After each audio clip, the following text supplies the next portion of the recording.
किसान से एक माँ का, एक पिता का, एक बच्चे का सबका मुकाबला। ऐसे ही किसान को बलिदान करना था कि नए साल के किसान बनना इतना ही आसान होता है, हर कोई किसान होता हो। ये बिल्कुल सच है, किसान बनना इतना आसान नहीं। धन्यवाद करना चाहते हैं। हम सब पूरे इलाके में एक मांग है कि संत रामपाल जी महाराज स्वागत करना हमारा दायित्व बनता है। जो मेरा किसान है, अन्नदाता है या जो गरीब है, आप जो भी मदद करते हैं वो कहते हैं कि आप 1 रुपया देंगे तो 1 लाख देगा। तो किसान भी जानता है, गरीब भी जानता है।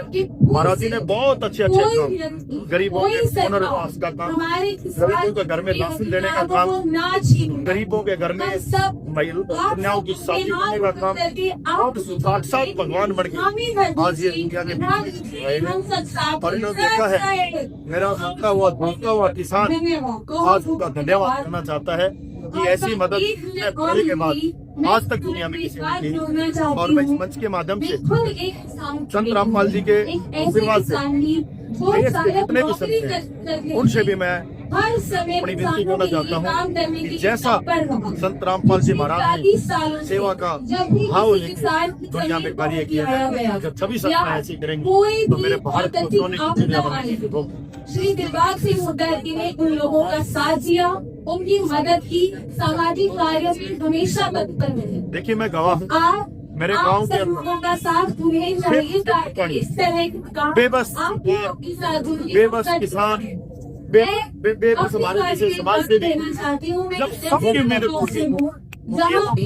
तो आपका है, ये आपका के अंदर अवसर कोई लेके आया है और रामपाल जी महाराज लेके आए। सब किसी को नहीं लगता था। हम अफसरों से बात कर रहे थे, सरकार के अंदर अफसरों से बात कर रहे थे, हाथ को बोल के सर हम मोटर लगा छिक गए, हम 1 मोटर लगाते हैं 5 मोटर का पानी और आ जाता है। लेकिन जैसे ही रामपाल महाराज की कृपा हुई और उनकी सेवा जब शुरू हुई तो भगवान ने उसके बाद इतनी ही बारिश की, बारिश के आगे भगवान को भी अपना आशीर्वाद इनको देना पड़ा और संत महाराज जी का आशीर्वाद संता के साथ जुड़ा। और मैंने कभी आज मेरी उम्र 40 साल हो गई है, पिछले 25 साल से तो मैं भी जानकार हूँ। मैंने 95 की बाढ़ का आतंक भी देखा, प्रलय भी देखा, और हमने सुना नहीं देखा, अपनी आंखों से देखा।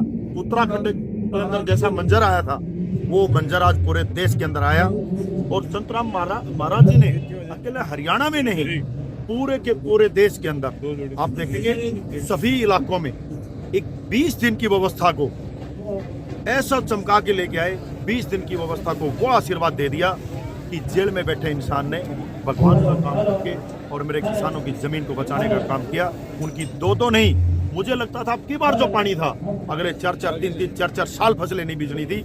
और चैलेंज लिया और अब उन्हीं किलों में जहां ये जमीन आप बता रहे हैं जो जमीन के किले हैं, उन्हीं जमीनों में आज गेहूं की हरी हरी फसल लहला रही है। उसका पूरा का पूरा श्रेय हमारे गुरुजी को जाता है। आप सबको मैं भी नमन।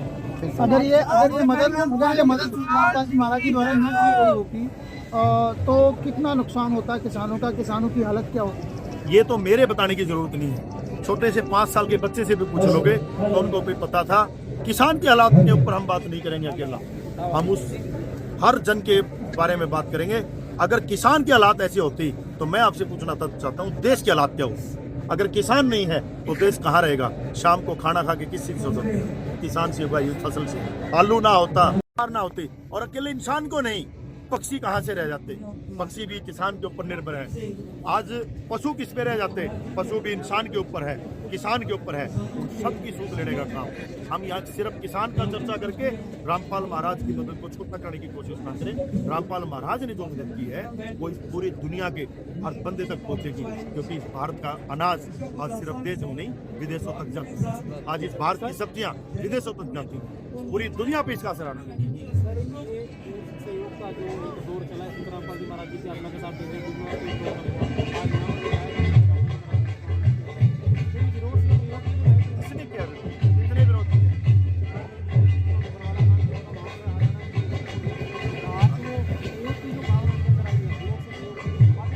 आप एक बात बताइए, अगर डायमंड जो होता है ना उसको जितना घिसोगे उसकी चमक उतनी बढ़ेगी। अगर वो घिस के ना आए, जब तक उसको रगड़ ना ले, उसकी चमक लोगों तक नहीं पहुंचती। आज वो चमक लोगों तक पहुंची है। आदमी जितना निखर के बाहर आए, और गुरु जी का हमारा जो विजन है वो निखर के बाहर आया है। आप इसको विरोध की भाषा ना दें, ये विरोध ऊपरी भाषा नहीं है, वो विरोध नहीं है, वो निखार है। दुनिया को दिखा है कि दो लोग इनके बारे में जो बोलते थे, आज हमें किसी को कुछ बताने की जरूरत नहीं है। आम जन के दिल के अंदर आज रामपाल महाराज की ये मदद रोज होती है और सब बंधन होती है। धन्यवाद जी, धन्यवाद।